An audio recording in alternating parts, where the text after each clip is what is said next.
Yes, hey guys, and welcome back to another predictions video. And in today's video, I'm going to be predicting the Makhachev versus Tsarukyan rematch. And so, if you are new around here and you have not yet subscribed, please do so. Like the video if you do indeed like the video, and let's get straight into it. Often you see with rematches that there is perhaps much talk about the first fight and the relevance behind the first fight and how it played out. With this one, it's not really like that. I mean, to be honest, I don't think many people even watched the first fight between Makhachev and Tsarukyan.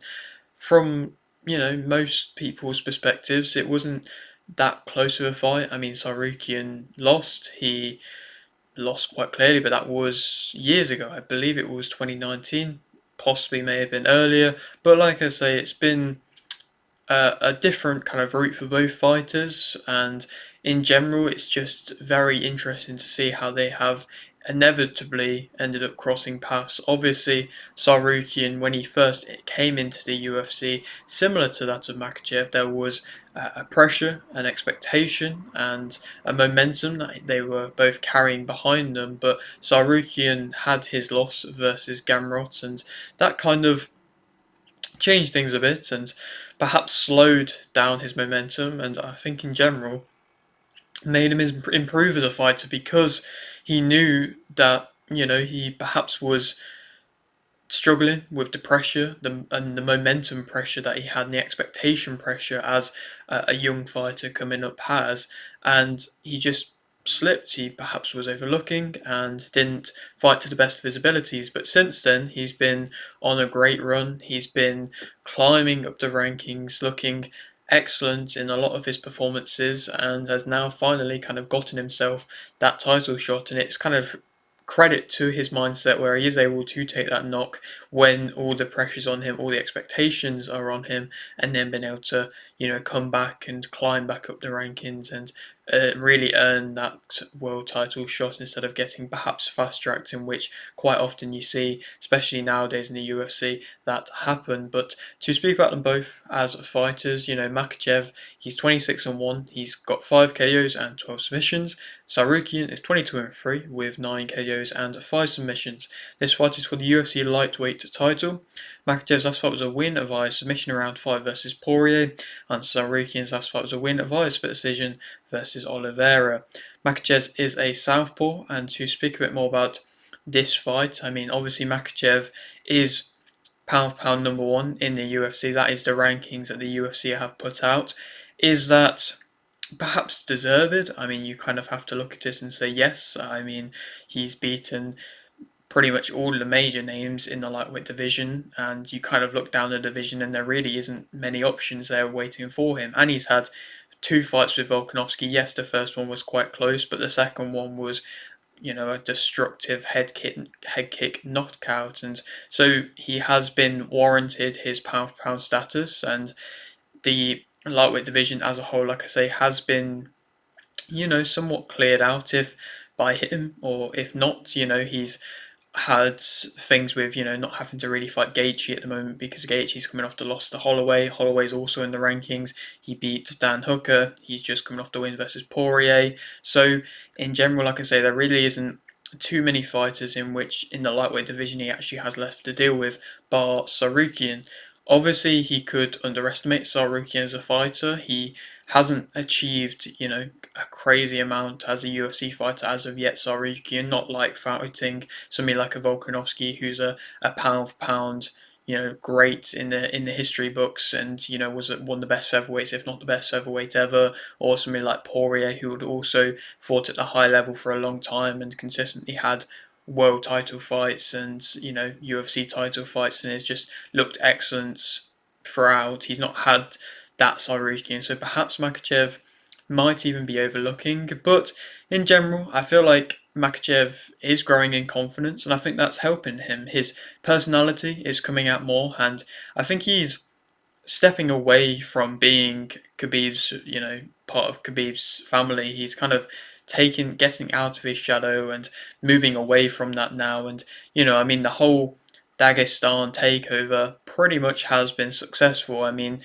I heard Daniel Cormier say that the combined record of, Usman Nurmagomedov, Umar Nurmagomedov, Makhachev and Habib is like 91-1 or something crazy like that, and Makhachev's the only one who had the defeat, but it was a bit of a maybe controversial defeat in the first place when he had that loss. So they've been just so crazy the way in which they've been able to take over the sport, and nobody's been able to do it like this before.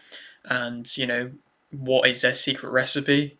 Perhaps it's just, it's arguably that it's their wrestling, but what do they do in their wrestling just so much better than that of everybody else? And I'm still sure there is lots of question marks around that, and the training, of course, is such high level. You can see all the mats being so sweaty, and them getting pushed intensely from such a young age. Perhaps it's not the best having such a sweaty gym when you have infections like staph going around. But, for the most part, like I say, it's been a real Dagestani takeover. And like I say, though, Makhachev is kind of getting out of that shadow a bit because of his confidence growing, him being able to talk, him, now getting coached by Habib instead of, being the person that's behind Khabib, kind of coaching him. And he's, like I said, gained quite a big fan base as a result of it. And I think you kind of need that. You need the champions in your promotion to be able to be outspoken and to be able to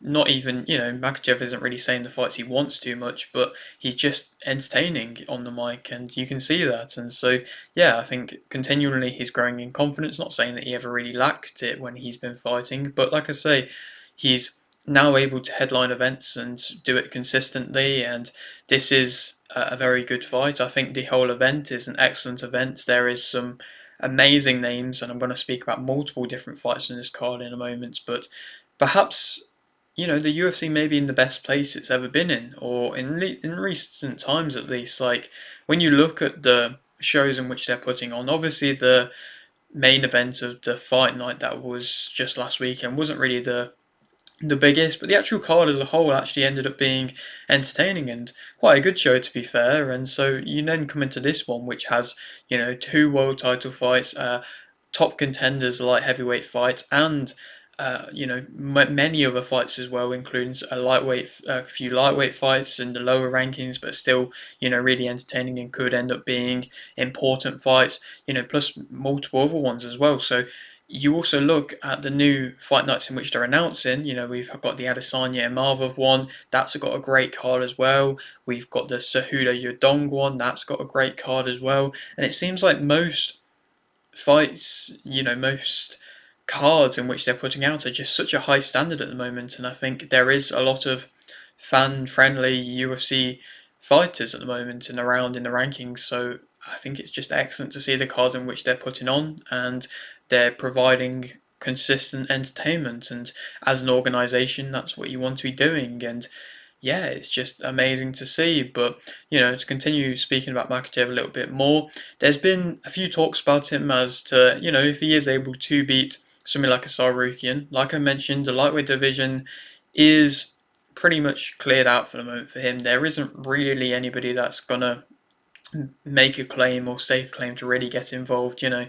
I don't think he would give Dan Hooker a rematch. Like I mentioned, Gaethje, no. Holloway, no. Poirier, no. Tsarukyan, if he beats him, then no. Oliveira, the rematch, maybe. That could definitely happen, and perhaps wouldn't surprise me, but is Makhachev really that keen on that fight again? I'm not sure. Then you're going down into the lower rankings where you're looking like a Moicano or a Dariush or a Fiziev or, even a Paddy Pimblett. But like I say, there's just not too many fighters in the UFC lightweight division that can, they're always going to provide entertaining fights. If you fight some like a Poirier or a Gaethje or a Holloway, it's always going to be an entertaining fight, but it's just actually them staking a claim to get that title shot. It's just not quite there. And then you look at Makhachev, a lot of fighters at the moment are talking about going on and being pound for pound and, well, winning multiple belts, two-weight world champions and everything like that, but you probably won't see that from Makhachev, to be honest. I mean, Topuria may come up. He may try and fight Makhachev, but is he really cleared out all the people in his division? No. Is Makhachev going to go down to featherweight? Most likely not. Then you look at the welterweight division. At the moment, Bilal Muhammad, of course, is the champion. and Makhachev trains a lot with Muhammad. He seemingly gets along well with him and has pretty much said that he won't fight Bilal Muhammad. So again, that's another fight. You will have to wait out to see the winner of Muhammad versus Rakhmonov, but if Muhammad stays champion, then it's probably not going to likely be him. So really, it's just interesting. Maybe Makhachev might have to take, if he is able to beat Tsarukyan, a bit of a backward step and just kind of wait and see how the division progresses, see who comes through, see what happens in the other divisions as well, and just kind of, like I say, wait. And is there really much left for him to achieve in the UFC? Obviously, he's come in and has been amazing and has really shut out and lived on the legacy of the family that he's in. And you saw Khabib leave the UFC and just even though the UFC wanted to keep him back, keep him going, wanted to give him loads of money, even kept him in the rankings for a little bit, thinking that he would return. Habib left on his own terms. There's lots and lots of credit given to him for doing that, as deserved, because not many fighters in the UFC are able to do that. You quite often see them have losses, multiple losses, because they don't know when to leave the sport. But Makhachev could do the same thing, to be completely honest. He might just say, after Tsarukyan fight, I've done everything I want to do, there's nothing more that I want to achieve, and then just leave. So, will he stay in the UFC for much longer? I'm not too sure. Obviously, the reign in which he's on, the run in which he's on, as a fan, I want to see him, but, we'll have to wait and see. He's just doing excellent things at the moment, and I suppose you take it fight by fight. And for Tsarukyan, he's obviously coming into this fight as the challenger, as, like I say, the fighter who hasn't achieved loads as of yet, but is deserving of the world title shot, the UFC title shot. But there's been some controversy over that last fight of his. I mean, he obviously won by a split decision. It was a very close fight. In the first round, Oliveira had him in a very tight guillotine choke, in which Tsarukyan, by some miracle, to be completely honest, was able to escape, and nobody really knows how he was able to do that.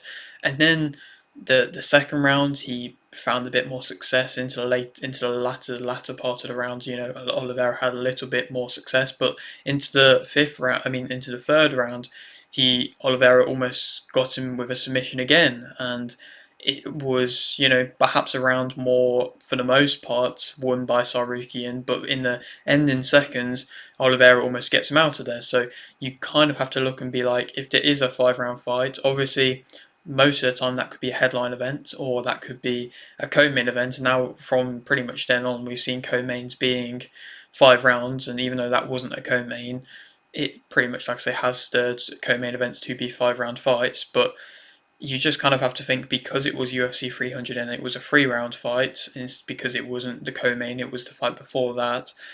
You have to argue, if it was 5 rounds, would it have been different? Could he have still won? He seemingly made an error that led to Oliveira being in that offensive ground position in pretty much every round, and if he's doing that consistently, then he's going to have to really hope that he's able to get out of bad positions against Makhachev, because he's going to have perhaps 5 rounds, and if he's making them mistakes continuously and giving up positions to somebody who's as good as at wrestling as Makhachev, better than that of Oliveira, then you've got to kind of think that he's going to get punished. So perhaps that was, maybe not an off night, but a night in which he just made more mistakes than which he normally does, and you kind of have to hope that for him, but we'll have to wait and see what happens with that. Obviously, he's coming into this fight in amazing shape, sensational shape, to be completely honest. The six-pack in which he has looks like it is titanium, really. It looks like it's kind of crafted by hand and by rock, and so, you see that happen sometimes, and that's what you want to see. That's showing that he knows the level of opposition in which he's coming up against. It's not easy to get a body like that. It's not easy to drill yourself like that. And he knows the level of opposition in which he's in against, and he knows that this is his chance. It might be his only chance. And so he's knowing the level, taking it incredibly seriously. And I think this could be, the most improved Tsarukyan that we've seen so far, and that perhaps could cause an upset, and we'll have to wait and see. Obviously, like I say, he's now got a great team around him. He's in this shape. He's got a great team. He's with American Top Team. I mean, just to name a few of the fighters involved with American Top Team that train out of there, you've got the likes of Pantoja, Poirier, Gamrot, Moicano, Nickel, Alaskarov, Masvidal, Eblin, etc. There's many others as well. Pavlovich, another one. There's some great fighters fighting out of American Top Team at the moment, and that he's just always going to be surrounded by some of the best. So I'm sure he's got just as excellent training as that of Islam has as well. But is that going to matter on the night? Of course, it's just down to who's the better fighter, and they're both prepared, I'm sure, as well as what they both could, and we're going to have to wait and see. And like I say, this is a great card, an excellent card, and a card in which, just to name a few fights in which I'm not even going to really talk about, go in depth too much about, because of how good the card is, and they're going to have to go lower on the card. But I'm personally interested at them. Holland versus Derrida, I think that's a very good matchup. Derrida was that one championship dominant champion, but then he came into the UFC, and to be honest, he won via submission in his first fight versus Meerschaert, but he looked poor. It looked like his fundamentals really weren't there, and he didn't look like the threat in which everybody was kind of expecting from seeing the reign in which he had in one championship. And so Holland definitely can come into this and really be confident. He's been known to cause multiple upsets. He's a very entertaining fighter. He's always going to be talking, when you're fighting him, which creates entertainment. And yeah, I think it could be a very tough matchup for Derrida. Walker versus Guzkov, I think that's just a good matchup. I think Guzkov, isn't going to be too incredibly tough of a test for Walker, but Walker is always, again, going to be another entertaining fight. You never really know what's going to happen in his fights, even though quite often he gets knocked out in quite eccentric fashion. Is that going to happen again? We'll have to wait and see, and perhaps that could be the end of Walker if he does. Talbot, he's returning as well. He's on an excellent run of form. I believe all but one of his fights in the UFC have been stoppages so far, and so yeah, he's looking excellent. He's really creating a hype and a fan base, a French fan base behind him, and so he was kind of a breakout prospect of last year, and so he's going to be a great name to see in. Back fighting again. Almeida Spivak, I think that's a great fight, and when you look at the heavyweight division in the UFC, that could be quite an important fight, to be honest. I mean, it wasn't too long ago that Spivak was fighting against Gane. Obviously, he lost, and he lost quite badly, to be honest. But Almeida, he's suffered a defeat before, but he's also, been seen as perhaps one of the more boring heavyweights, and perhaps that's why he's been not moved up the rankings as quickly. But he's just causing a bit of a problem because he is such a good wrestler, and he's pretty much just going to stick to that. Of course, I'm sure Dana White's not going to want him as the UFC heavyweight champion. It's going to take a lot for him to get back to a UFC heavyweight's high position, but he definitely does offer something different than a lot of the heavyweights do. So this could be an interesting contest to see, if he's able to progress up the rankings just that little bit more. But just like I say, they're fights in which I'm not doing predictions for. They're just ones I wanted to mention how good of a card this is as well. There's more names, more fights on the card as well. And like I say, it's just an excellent show. And to speak about the three fights, which I'm also going to give predictions for. So we'll start off with Dariush versus Moicano. This is a lightweight contest. I believe it's 9th versus 10th in the rankings, and Moicano has pretty much resurrected his career after, suffering knockout defeats. He lost versus Dos Anjos. He lost in the featherweight division, being knocked out. Like I say, I believe he got knocked out by Dos Anjos as well. And perhaps there was a time in which in his career he wasn't thinking he was going to be able to get back to the hype, the level in which he is now. But he's definitely done that very well. There's been lots of talks of him fighting Paddy Pimblett. That could still perhaps happen, but Moicano is progressing up the rankings at the moment quicker than that of Paddy is doing. Perhaps Moicano might see Paddy as kind of a good payday, so might give him that fight if he is able to beat Dariush here. But he, like I say, has resurrected his career similarly to an extent to what Oliveira did in the lightweight division. He was out down and out. Is Moicano going to be able to get to the highest of highs in the lightweight division? To be honest, I doubt it just because of the age in which he's at, but I suppose you do never know. And his last performance versus Saint Denis was a destructive first round fight where, I mean, a second round doctor stoppage where in the first round he showed great offensive wrestling, and a lot of people were saying that that's the way to fight offensive wrestling wise. It's not just the on paper boring way of doing it that people say that Dvalishvili are a little bit, or that Bilal Muhammad is. It's that offensive wrestling where he was able to really get off a lot of damage in that first round, and that's how he inevitably was able to win, even though he did seemingly kind of give off a bit of time, let himself get caught with shots against Saint Denis. Took some damage in that second round. He seemingly did. Maybe, I don't know if he gassed himself out a little bit or if he was really trying to conserve himself. It was a 5 round fight. I'm not too sure, but he looked so good in that first round. The second one, perhaps not so good, but on the mic, he's always, you never really are too sure what he's going to say, but for the most part, he's always going to be an entertaining fighter, like I say, to hopefully see fighting and on the mic afterwards. But Dariush, a guy who's been around in the UFC for 10 years, similarly to that of Moicano, both been around in the UFC for 10 years, both 35 years of age. But Dariush, though, is coming off 2 first round KOs. One, they're both against the highest level of opposition in the lightweight division. One against Oliveira, one against Tsarukyan, and you know, he didn't get a chance to really kind of do what he wanted to do at all, and they were both quite devastating, to be completely honest.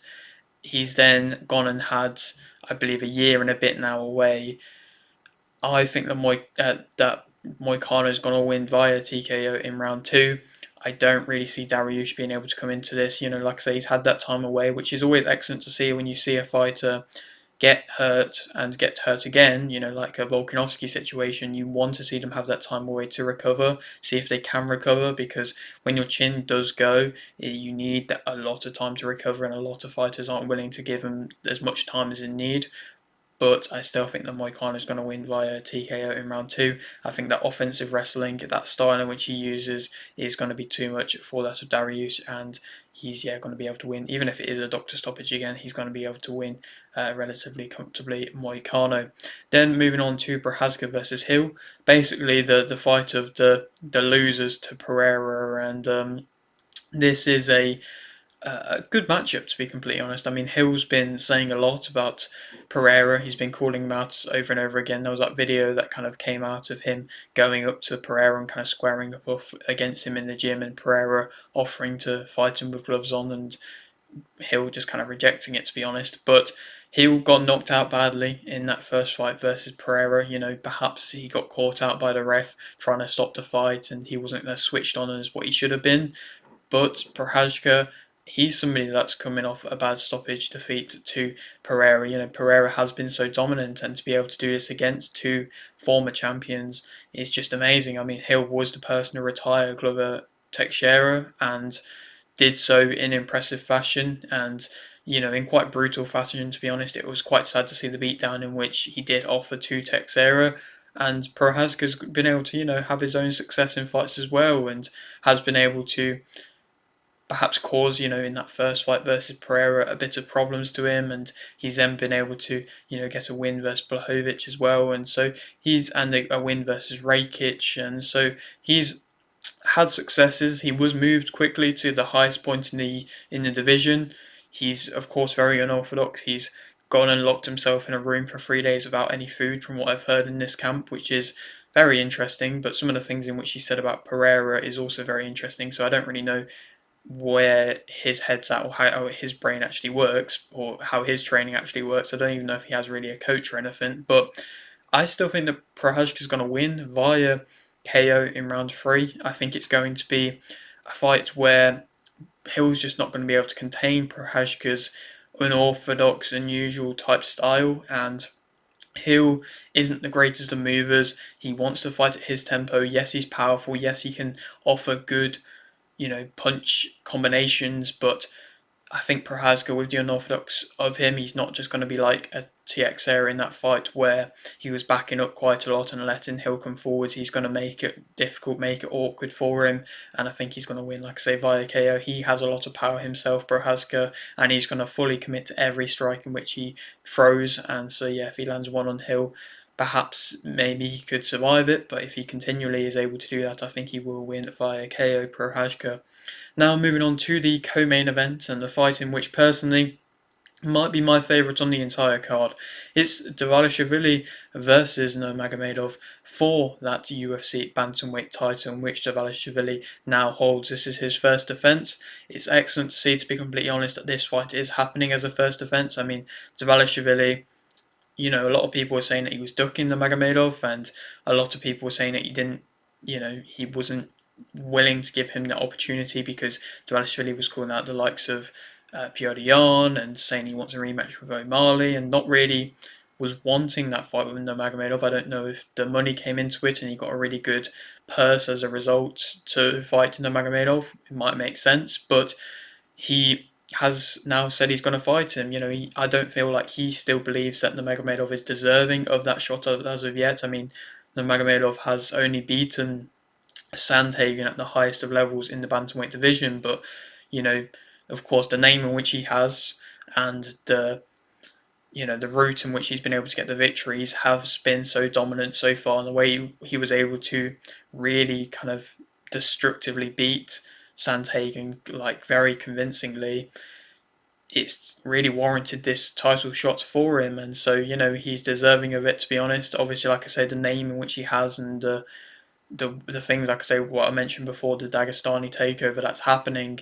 If he is able to win and beat Dvalishvili, then you kind of got to say that what are they doing so well? Because that would be Makhachev, Umar Nurmagomedov, Usman Nurmagomedov. Of course, he's Bellator champion or PFL champion, and then also Khabib's legacy as well. They were all just so excellent champions, and so if he's able to do that as well, it's just wow, to be honest. What can you do to stop him? Who can stop him? And then, Dvalishvili, though, if he is able to get the win versus Magomedov, like I say, that's 91-1 or whatever I mentioned before record in which all of them names have, all that family has, would be added a two, and it would be a huge thing, a huge win.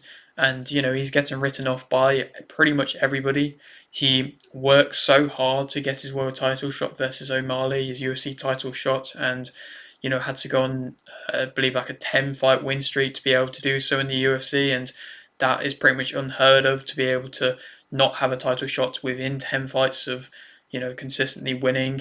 Obviously he's winning by unanimous decision most of the time, but it's still convincing. He really had to do something special. That's what he did versus Cejudo to be able to really earn that shot versus O'Malley, and then he didn't let O'Malley go, to be honest. He won, from what I believe, the first, the second, and the fourth round. He came back after a third round, which really wasn't perhaps the best. It was definitely an O'Malley round, and then the fifth round, he got hurt with a body kick, and then was struggling a bit, and he was struggling at times with the striking of that of O'Malley, but he just set such a high pace from the get-go as he does, and was just way too much for O'Malley to be able to deal with, and in the end it was a win for Dvalishvili. I'm sure he will be willing to give the rematch to O'Malley if he is able to beat Nurmagomedov, but it's just an excellent win, and O'Malley was on track to be such a dominant champion, but that stylistic matchup really was just too much for O'Malley. And then, Dvalishvili has set out a route. He wants to be a really active champion. He says he wants to fight Nurmagomedov, then he says he wants to fight Piotr Jan again, then he says he wants to fight O'Malley again, in quite quick succession. And then if he is able to do that, and if he is able to win all them fights, he could be on track to be the best bantamweight ever. I mean,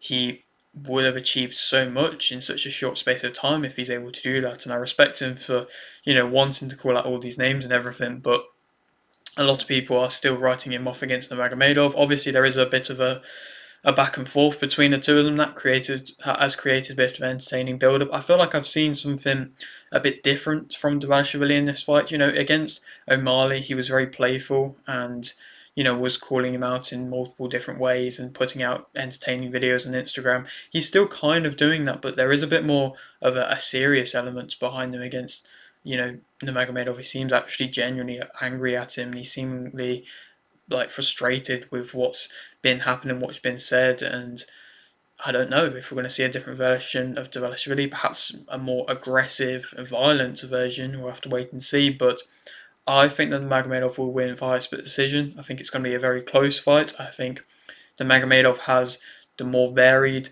takedown attempts. I think Dvalishvili is very good at just running through you, changing the levels, and being able to get you to the ground, which is just, crazy how quickly he can do it. But I think the Magomedov has them more varied, attacks. I don't think Dvalishvili has faced somebody as good at wrestling as the Magomedov is. I think the Magomedov is a better striker as well, and I think perhaps all round is a more complete fighter than that of Dvalishvili. Obviously, like I mentioned, Dvalishvili was hurt versus O'Malley in that final round and had problems on the feet, and I think the Magomedov can cause him problems on the feet, and now he's shown that he can be hurt to the body, and he's going to back up and he's going to retreat if he is hurt to the body. I think, like I say, it's going to be a very close fight. I think it's going to be a lot of high-paced grappling. I think the Magomedov also sets a very high pace as well, so he's going to be able to match Dvalishvili's pace. And then it's just going to be, like I say, back and forth scrambles, grappling, trying to get the better of the exchanges. Perhaps they even might be messy exchanges in the striking, but I think the Magomedov will come out on top via split decision. Perhaps then would go on to rematch him. I'm not sure. Perhaps that could happen. If not, then he could go on to, then trying to get through all the names in which Dvalishvili was able to do. We'll have to wait and see, but it is a great contest, and I think perhaps could be the best fight on the card, in my opinion, matchup wise. On paper, the even kind of nusness of this fight, even though that isn't a word. Moving back on to the main event, though, and to speak about them both individually as fighters. Makhachev, of course, he's very strong and has excellent takedown technique. The way in which he is able to control the lead leg and able to, get you down off of that is just very impressive. He was continuously doing that versus Poirier, where he was just kind of grabbing onto the lead leg. It didn't always work, but he was able to reset well if things didn't go his way. If he got caught with a shot after trying to go in for a submission attempt and it got stuffed, most of the time he was able to get Poirier to the ground, and like I said, the takedown technique in which he has is excellent to see, and just the pure strength in which he has. He is a big lightweight, and he definitely shows it through, like I said, the strength in which he has through his takedowns. He's able to offer varied submissions as well. I mean, there was multiple times in which, even in the first round, he went for, I believe, 2 arm bars and a rear naked choke as well. So, there was multiple different things in which he could offer. He, did eventually submit Poirier, and in general, like I say, does just offer many different types of submission attempts, similarly to that of Oliveira as well. And if Oliveira, wasn't able to submit Tsarukyan, would Makhachev be able to? Perhaps, like I say, I feel like Makhachev's wrestling is better than that of Oliveira's, but I feel like it is always going to be a tough matchup whenever you face Oliveira. He's got, he's very good at staying on you as well. When he goes for an attack, like I say, if he gets his attack stuffed, he's very good to, kind of rush in, stay on you, pin your head down, go for the inside knees in which they're going to hurt. He's very good at grappling with them inside knees and, like I say, just keeping a high pace. I think Tsarukyan is going to be able to deal with a high pace, but it's just going to be, a high pace fight from the get go.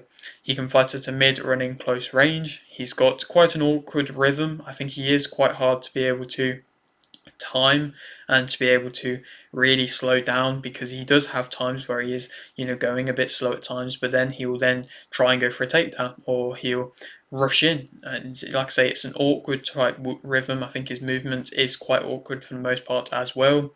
He's, not going to let you out of positions in which he gets you in. If he gets you in a position that is going to be, getting you on the ground, or in a position where he's going for a takedown, it's going to be very difficult to get out. And I feel like Tsarukyan can be held to the ground a little bit, and so I feel like Makhachev might be able to do that. He's, like I say, able to reset well. He maintains his pace very well. He has got very good head kicks as well. His kicks aren't something that should be dismissed, and his striking shouldn't be dismissed. He has that power from the head kick, as shown when he fought Volkanovski. He was able to time that perfectly and be very accurate with that. Perhaps his striking isn't always crazily accurate, and I feel like his punch variation is quite limited. It can be a little bit wild or messy at times, but he definitely does have them head kicks. I think he's also got a good chin at the same time. I think Poirier had success at times, and Poirier is a powerful puncher. He's been able to get some big knockouts. I mean, just before the fight versus Makhachev, or I believe after, actually, when he fought at Saint Denis, he was able to get a big knockout there as well. So, he has got a good chin, Makhachev. and like I say, he's very much able to control the lead leg very well. So it's going to be interesting to see if Tsarukyan's going to have the footwork to be able to get out the way and really stuff Makhachev. Tsarukyan is good, and to be fair, good at doing something in which perhaps isn't always the best thing to do. He's good at getting in close, striking, or getting to his range, striking with very quick hands, and then jumping out the way. That's not always a good thing, and it's not something that you want to, train in boxing or drill in boxing, because it means that you're jumping too far out of range, and it means that you're not able to land the counters, or sometimes it means that you're just kind of nullifying anything that can happen. It's a good defensive thing, but it means that you can't land your shots at all because you're staying too far out of range. But against Makhachev, you might want to do that because, like I say, he is going to go for the lead leg, and if Tsarukyan is way out of range, Makhachev might find it hard to find the lead leg. Negatives about Makhachev, like I say, I feel like he does rush in at times, and Tsarukyan's going to have to be able to deal with that. I think Tsarukyan has got good footwork and can deal with the fast-paced rushing in that Makhachev might be able to do, but it's definitely something in which he does do. He's got limited punch variation, like I say. It can be quite perhaps wild and swingy when he's coming in with his shots, and perhaps Tsarukyan could even catch him with a shot, and that really stuns him or really hurts him whilst he is rushing in. He can have his head on the line quite a lot at the time as well. So if he is, rushing in with his head on the line, it means that, like I said, he can get caught with shots, and Tsarukyan does have his own power. If his takedowns don't work, then he has them good kicks, he has them good inside knees. But if the takedowns are getting continually stuffed, he might kind of maybe get disheartened to an extent. He can be walked down at times. Perhaps he might welcome being walked down to then try and time a takedown. But there was times in which Poirier was walking him down and landing. He sometimes waits for his moments and can wait a bit too long for his moments, and his timing isn't always excellent, and it means he can get caught with shots just waiting a bit too long. Can get caught with a jab as well. I think Poirier was able to land a jab on him relatively consistently. He's more flat-footed than that of Tsarukyan. Like I mentioned, he resets well off of a failed takedown attempt, but for the most part his movement isn't as good as that of Tsarukyan's, and he has been hurt to the body, or he can take punishment to the body. There was a time in close where Poirier was landing shots to the body continually versus Makhachev in their fight, and he was having success from doing that. Tsarukyan, as a fighter, though, I think what he did achieve versus Oliveira. Obviously, like I say, he put himself in bad positions every single round, and that isn't a good thing. But what he was able to achieve from the way of getting out of them positions is very impressive. I think I don't know if it's a fact of him staying calm in them positions. I feel like he's probably trained being in bad positions continuously because he was able to continually get out, or in the end of that Oliveira fight he was in a really bad submission position, and ended the fight as in that position because he was just staying calm. He stuck his thumb up to the ref, and he was able to bide out the time, and he knew that he was going to perhaps in his head to have done enough to win. So I think he is able to stay calm in pressure situations. So for the most part, that is very key when you are in a submission, defensive position. When somebody is trying to submit you, you have to stay calm, and that's where a lot of the time fighters aren't willing to stay calm or aren't able to stay calm because they don't know what's going to happen, and they are just really scared for their life in that aspect. He's got very good striking speed. Like I say, I feel like perhaps he's faster than that of Makhachev. He's strong as well. He's gonna probably be the weaker out of two than that of Makhachev, but he is strong in his own right. He's the more varied striker. There's been that clip of course, when he did that axe kick versus Oliveira. That's gone around multiple different, social media clips over and over again. I've seen that, and it didn't really land. It didn't really do too much, but I think in general he does just have the more varied striking. He's a pressure type fighter who wants to fight at a high tempo, so he's going to want to set a high tempo, and perhaps if Makhachev does take little bits of times off or waits a bit too long, he might be able to punish him with the high tempo. He's got very good ground and pound. I mean, he was able to get rid of Beneil Dariush very well with the ground and pound, and he even had success versus Oliveira when he was in offensive positions and Oliveira was on his back with the ground and pound. So he is definitely able to offer that if Makhachev does get him to the ground. He's got solid takedown timing himself. I think he's explosive, and I feel like that helps to the takedown timing. And he's definitely, a mixed martial artist. He's a very varied fighter. He's Like I say, I feel like he moves better. I feel like he has got better footwork than that of Makhachev, and he's very good at finishing fights. If he does get you hurt, for the most part, he is able to get you out of there. It's just, if he's able to land enough power with enough power to be able to get you hurt. Negatives about him, like I mentioned, he has made them errors, he's made them mistakes continuously. He's going to have to really learn from them, and I'm sure his team have drilled that into him. And he's made them early mistakes. Perhaps he's can get caught early on just by not being switched on enough from the get go.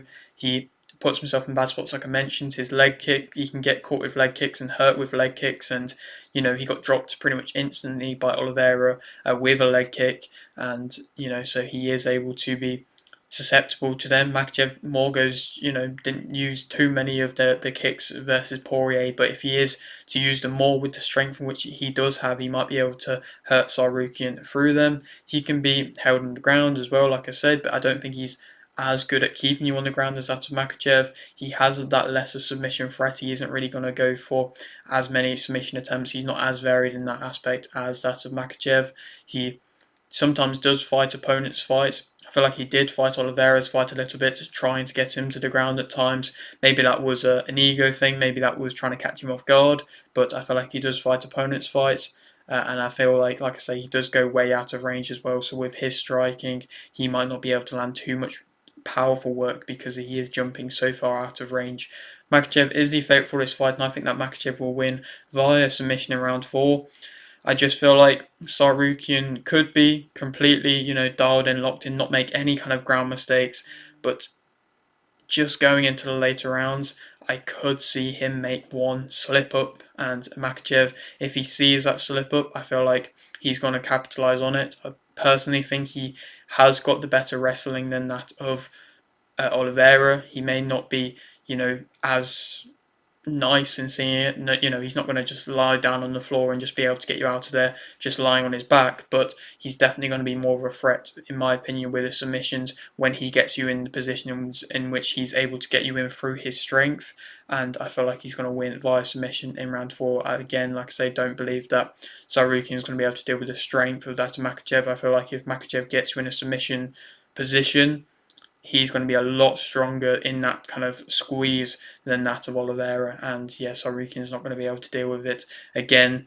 And he's quite fortunate to be able to deal with it versus Oliveira. And yeah, he's going to win by submission round 4. Makhachev and keep that pound for pound #1 spot and keep the dominance in which he's had so far in the lightweight division. Then who he could go on to fight next? Like I say, I don't necessarily know how long he's actually got left in the UFC if he is able to continually be so dominant. But of course, Rakhmonov might be a fight that can happen. He has to beat Muhammad first, and so he might be, like I say, waiting his turn, Makhachev. But the Rakhmonov fight could happen. The Oliveira again fight could happen. Oliveira, of course, beat Michael Chandler, and that could be a fight that could make sense, and it wouldn't surprise me if that if that does happen again. Or Topuria maybe. Like I say, Topuria hasn't beaten all the contenders as of yet. He hasn't beaten Diego Lopez. There's talks of him fighting Volkanovski again, so I don't know if he's ready to jump up to fight somebody like Makhachev, who I believe would be a lot bigger of a fighter physically than that of Topuria, but he is creating himself as a star in Spain, so perhaps that could be a huge fight at some point, but we will have to wait and see. But yeah, that is it for today's video. Hope you did enjoy. Like video if you didn't, like video, subscribe if you are new, and thanks for watching.